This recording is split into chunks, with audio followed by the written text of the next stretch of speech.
का 25% हुआ करती थी और आज इस समय में 5.1% पर आकर के रह गई है। आज गरीब के पास कोई पैसा, आज मिडिल क्लास के पास कोई पैसा नहीं है उसकी पॉकेट में बचाने के लिए।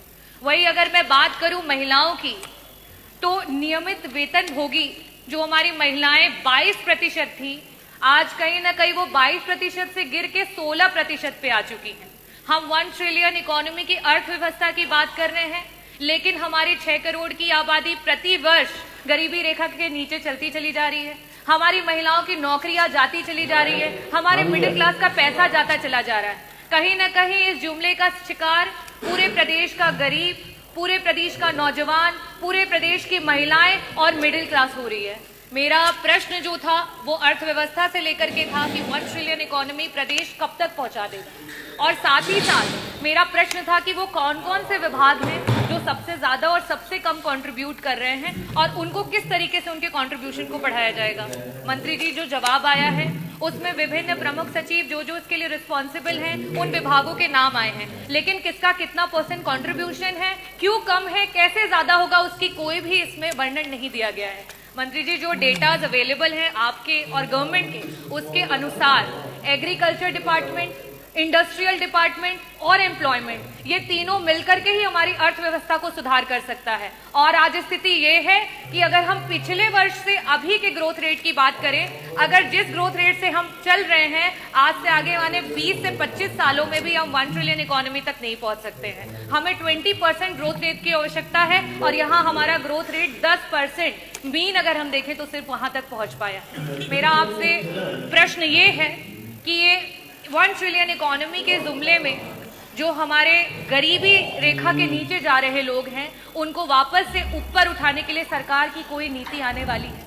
जो हमारी मिडिल क्लास है, जिसकी 25% जीएसडीपी तक की सेविंग्स हुआ करती थी, आज 5% हो गई है, उस मिडिल क्लास की पॉकेट से वापस भरने के लिए क्या सरकार की कोई नीति आने वाली है? जो हमारी महिलाएं 22% तक थी, उन्हें बढ़ा करके आगे लेकर के जाना चाहिए, आज 16% पे आ चुकी हैं। उन महिलाओं को वापस से नौकरी पे लाने के लिए सरकार की कोई योजना है? और साथ ही साथ मंत्री जी, विभागों का वर्णन आपने तो नहीं दिया, मैं आपसे दूसरा यह सवाल करना चाहूंगी कि एग्रीकल्चर डिपार्टमेंट को 4 गुना काम करना पड़ेगा, हमारे इंडस्ट्री डिपार्टमेंट को 3.5 गुना काम करना पड़ेगा और एम्प्लॉयमेंट रेट को 4 गुना काम करना पड़ेगा। जब आप पिछले 2017 से लेकर के 2025 तक उस ग्रोथ रेट को नहीं कवर कर पाए हैं, तो आगे आने वाले समय में आप 5 साल का दावा कर रहे हैं कि 5 साल में आप 1 ट्रिलियन इकोनॉमी बनाएंगे, आप कैसे बनाएंगे? और मैं पूरी उम्मीद करती हूँ कि मंत्री जी जब भी जवाब देते हैं बहुत ही डेटाज के साथ देते हैं। मैंने जिस तरीके से जीएसडीपी का 25% का डेटा रखा है, महिलाओं का डेटा रखा है, साथ में गरीबी रेखा से प्रति वर्ष जिस तरीके से लोग नीचे आते जा रहे हैं उनका डेटा रखा है, मैं पूरी उम्मीद करती हूँ कि उस डेटाज के साथ ही जवाब मिलेगा। बहुत बहुत धन्यवाद।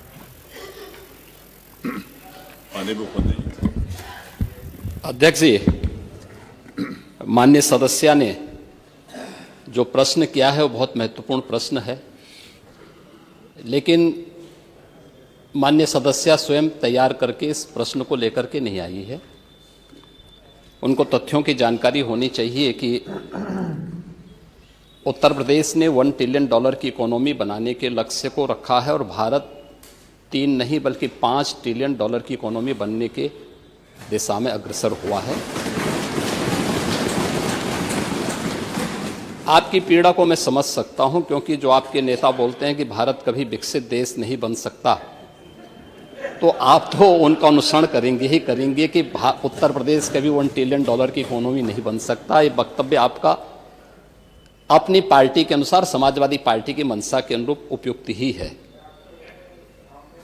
लेकिन भारत आज दुनिया की 5वीं बड़ी अर्थव्यवस्था बन चुका है और 2027 में भारत $5 ट्रिलियन की इकोनॉमी बनेगा, इसमें कोई संदेह नहीं। और दुनिया का सबसे तेजी के साथ उभरती हुई अर्थव्यवस्था के रूप में, सर्वाधिक ग्रोथ रेट के साथ भारत आज दुनिया की एक बड़ी अर्थव्यवस्था के रूप में आगे बढ़ रहा है। और मुझे लगता है कि 140 करोड़ भारतवासियों को इस पर गौरव की अनुभूति होनी चाहिए। हो सकता है कुछ लोगों को इसमें अच्छा नहीं लग रहा हो, क्योंकि जिनका अपना पर्सनल एजेंडा होता है वह देश के विकास को अच्छा नहीं मानेंगे। लेकिन आदरणीय प्रधानमंत्री जी की प्रेरणा से, उनके विजन के अनुरूप उत्तर प्रदेश ने भी $1 ट्रिलियन की इकोनॉमी बनने की दिशा में एक बड़े कार्यक्रम को आगे बढ़ाया है। हमने 2022 से इसके लिए एक व्यवस्थित कार्य योजना को आगे बढ़ाया है और उसके अनुरूप सरकार ने अपने कार्यक्रम को तेजी के साथ 10 सेक्टर में हमने इन कार्यक्रमों को आगे बढ़ाया है। और मुझे लगता है कि आपके जो उत्तर आपको यहाँ से भेजा गया होगा उसमें विस्तृत रूप से दिया गया है कि 10 सेक्टर जो बनाए गए हैं, हर सेक्टर में कोई ना कोई अपर मुख्य सचिव या प्रमुख सचिव स्तर का अधिकारी उसकी नियमित मॉनिटरिंग करता है।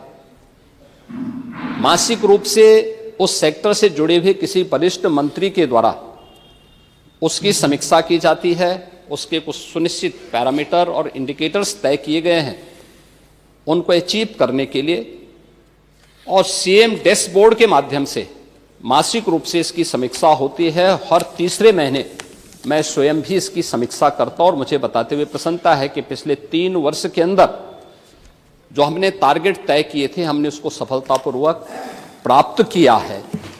इसी का परिणाम है कि जब हमारी सरकार आई थी 12 लाख करोड़ की उत्तर प्रदेश की जो इकोनॉमी थी, इस वित्तीय वर्ष के अंत में वह 27.5 लाख करोड़ की इकोनॉमी बनकर के उभरेगी।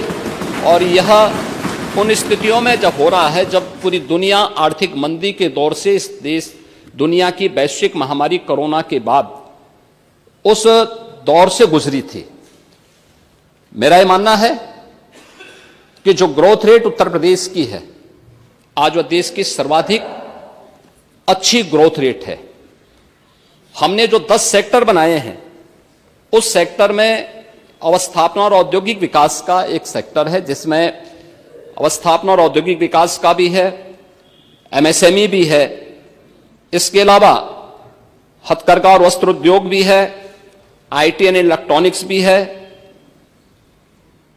सिविल एविएशन भी है, पीडब्ल्यूडी और एनआरआई से संबंधित ये सभी विभाग इस सेक्टर के अंतर्गत रखे गए हैं और जिसकी समीक्षा स्वयं यहां पर एपीसी के स्तर पर होती है। दूसरा सेक्टर है जो कृषि और कृषि से जुड़े हुए जितने भी उसके अन्य सहयोगी संस्थान हैं ये सभी उसके अधीन लाए गए हैं। उद्यान है, खाद्य प्रसंस्करण है, रेशम विकास है, पशुधन है, डेयरी है, फिशरीज है, सिंचाई और जल संसाधन और कोऑपरेटिव को भी इसके साथ जोड़ा गया है। दूसरा सेक्टर ये रखा गया है। तीसरा सेक्टर सामाजिक सुरक्षा से जुड़ा हुआ है जिसमें समाज कल्याण विभाग से जुड़ा हुआ जो जितना भी सोशल सेक्टर से जुड़े हुए जितने भी विभाग हैं उन सबको इसके साथ जोड़ा गया है। चौथा विभाग नगरीय विकास से जुड़ा हुआ है जिसमें आवास और शहरी विकास का भी है, रोजगार और गरीबी उन्मूलन का भी है, वन, पर्यावरण और जलवायु परिवर्तन से जुड़े हुए क्षेत्र को भी, इन सभी को इस सेक्टर के साथ जोड़ा गया है। और पांचवां ग्राम्य विकास से जुड़ा हुआ है जिसमें ग्राम्य विकास, पंचायती राज, ग्रामीण अभियंत्रण सेवा, नमामि गंगे और ग्रामीण जलापूर्ति, तार, राजस्व, इन सभी विभागों को इसके साथ जोड़ा गया है। पांचवां विभाग है राजस्व संग्रह से संबंधित जिसमें राजस्व कर और निबंधन से संबंधित स्टैंप एंड रजिस्ट्रेशन का है, एक्साइज का है, परिवहन का है और भी अन्य जितने भी कर और करेतर राजस्व से जुड़े हुए जितने भी विभाग आते हैं सबको इसके साथ जोड़ा गया है। पांचवां शिक्षा का है जिसमें हर प्रकार की बेसिक, माध्यमिक, उच्च, टेक्निकल और वोकेशनल एजुकेशन को इसके साथ जोड़ा गया है। स्पोर्ट्स को भी इसके साथ जोड़ा गया है। आठवां जो सेक्टर है वह विविध क्षेत्र में है, गृह विभाग, गृह है, कारागार है, इसमें अन्य जितने भी विभाग आते हैं इन सबको इसके साथ जोड़ा गया है। नौवां विभाग है चिकित्सा स्वास्थ्य का जिसमें चिकित्सा स्वास्थ्य का है, परिवार कल्याण का है, मेडिकल एजुकेशन है, आयुष का है, महिला और बाल विकास का है। और 10वां सेक्टर है जो सर्विस सेक्टर है, टूरिज्म का है। इन सभी को इसके साथ जोड़ करके एक व्यवस्थित कार्य योजना को आगे बढ़ाने का कार्य किया गया है। हम सबको इस पर गौरव की अनुभूति करनी चाहिए कि प्रधानमंत्री मोदी जी के नेतृत्व में 10 वर्ष में इस देश ने 25 करोड़ लोगों को गरीबी रेखा से उभारने में सफलता प्राप्त की है। और पिछले 8 वर्ष में हमारी सरकार ने 6 करोड़ से अधिक लोगों को गरीबी रेखा से ऊपर उठाने में सफलता प्राप्त की है। ये चीजें दिखाती हैं कि हर एक सेक्टर में बदलाव हुआ है और उन्हीं को ध्यान में रख करके उत्तर प्रदेश की इस पोटेंशियल को आज जिसको देश और दुनिया देख रही है, महाकुंभ के इस आयोजन के साथ हम जोड़ के देख सकते हैं। अकेले महाकुंभ का एक आयोजन उत्तर प्रदेश की इकोनॉमी में 3 लाख करोड़ रुपए से अधिक की ग्रोथ करने वाला है। महिलाओं के स्वावलंबन की दिशा में जो कार्य हुए हैं, अकेले उत्तर प्रदेश पुलिस भर्ती में 20% भर्ती अनिवार्य रूप से महिलाओं की हुई है। हर एक सेक्टर में उन्हें रोजगार के अवसर प्राप्त हुए हैं। तो यह कहना कि उत्तर प्रदेश कभी इसको अचीव नहीं कर पाएगा, आपकी दुर्भावना हो सकती है, लेकिन सरकार की सद्भावना है कि उत्तर प्रदेश 5 वर्ष में इसको इस टारगेट को अचीव करेगा और 2029 में जिस उत्तर प्रदेश के इस संसाधनों से भरपूर उत्तर प्रदेश को प्रकृति और परमात्मा की कृपा से ओतप्रोत इस उत्तर प्रदेश को, जिसको आप लोगों ने समाजवादी